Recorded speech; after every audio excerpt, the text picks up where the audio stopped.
Hey, what's up, everybody? I'm Dan Harris, host of the FantasyPros Football Podcast. Thanks for checking out our video series. Today, we're going to be talking about my top 10 waiver wire pickups for Week 15 of the 2020 fantasy football season. All right, let's get started here at number 10 with Irv Smith Jr. This is your obligatory tight end mention, and this week, that honor goes to Irv Smith.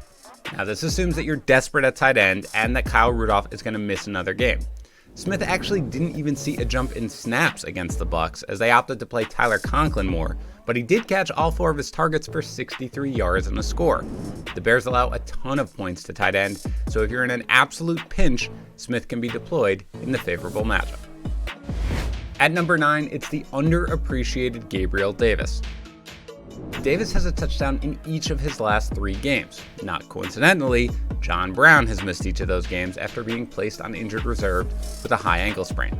Now, there's no news on Brown's potential return this week against Denver as I record this, but given Buffalo's place in the standings and Brown's injury history, I'm going to assume that he's going to miss this game. That makes Davis a viable streamer against a weak Denver secondary, especially without AJ Bouye.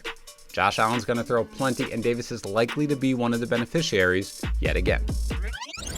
Next up, let's talk about Russell Gage. He's another player whose value is dependent on the health of a teammate. Gage is in play next week if Julio Jones remains out. Against the Chargers, Gage caught 5 of his 7 targets for 82 yards and he threw a touchdown pass. The Falcons, who struggle to run the ball on a good day, will not be able to run the ball against the Bucs, and they're going to be chasing points. Gage is going to make a viable option if Jones is out once again. At number 7, let's talk about James Washington for a minute. Washington has touchdowns in 2 straight games, but more importantly, he seems to have taken the 3rd receiver role from Chase Claypool. Once again, he played more snaps than Claypool, and he was on the field over Claypool in the second half of the game against Buffalo when Deontay Johnson returned from his benching. You may not like it.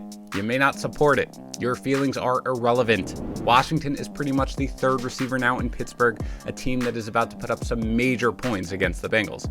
Washington can be started this week in deeper leagues. At number 6, it's San Francisco wide receiver Kendrick Bourne. Now, I'm assuming that Deebo Samuel's injury is going to keep him out of action next week against Dallas. Yes, the 49ers are going to run the ball, but if you're giving me just Brandon Ayuk and Kendrick Bourne at receiver, then Bourne becomes a sneaky play here in deeper leagues. Bourne has seen 3 games this season with at least 60 snaps. In those games, 6 targets, 4 catches, 63 yards, 10 targets, 8 catches, 81 yards, and yesterday, 7 targets, 3 catches, 42 yards. Now, those numbers don't wow you, but there just aren't a ton of options for the 49ers in the passing game. And against Dallas, it should be easy to move the ball. At number 5, let's talk about Miami's jack of all trades in Lynn Bowden. I mean, who is left at this point to catch the ball in Miami? Bowden played wide receiver and quarterback in college, so he has plenty of skills. He played almost entirely out of the slot, and he saw 9 targets, catching 7 of them for 82 yards against the Chiefs. Who knows who's going to be playing for the Dolphins next week against the Patriots, and with running back eligibility in most leagues and the dearth of reliable running backs, Bowden makes an intriguing pickup. Next up is Carlos Hyde. Hyde ran 15 times for 66 yards against the Jets on Sunday, seeing an equal amount of touches to Chris Carson.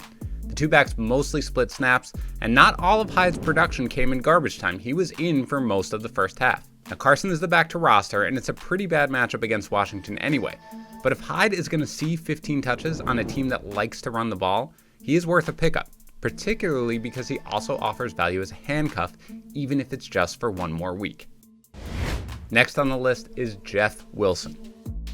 Wilson basically split snaps with Raheem Mostert, and although he fumbled, he did score the touchdown. Mostert's the back you want in San Francisco, much like Chris Carson in Seattle. But against Dallas, both Mostert and Wilson are in play.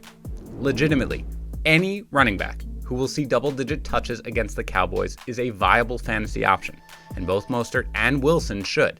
If you're struggling at the position, Wilson can be started even in your semifinal matchup. At number 2, it is Chad Hansen. Now, Brandon Cooks missed Week 14 with foot and neck injuries, and Hansen stepped up again. He caught all 7 of his targets for 53 yards. That's 14 targets and 12 catches over his last 2 games. Truthfully, Hansen is now playing because Will Fuller is out, so Cooks' availability opens up a spot for Steven Mitchell, not Hansen. His role should be pretty set regardless, and it's one worth targeting for fantasy even in a tough matchup. And your number one waiver wire pickup is Jalen Hurts. Unless you're rock solid at quarterback, Hurts is the top option this week. In a tough matchup against the Saints, Hurts threw for 167 yards and a touchdown, but he ran 18 times for 106 yards. And the thing is, most of those were designed runs. This wasn't some wild scrambling going on here.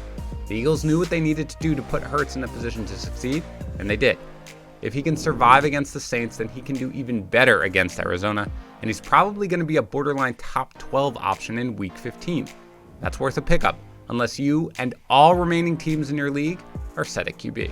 Thanks for checking out my top 10 waiver wire pickups for Week 15 of the 2020 fantasy football season. Remember, even if your roster is strong, blocking your opponent is one of the most critical things you can do at this time of the season. Don't forget to follow us over on Twitter, Instagram, and Facebook at FantasyPros so you don't miss any of the great content that we're going to be putting out for the rest of this season to help you bring home your fantasy championship.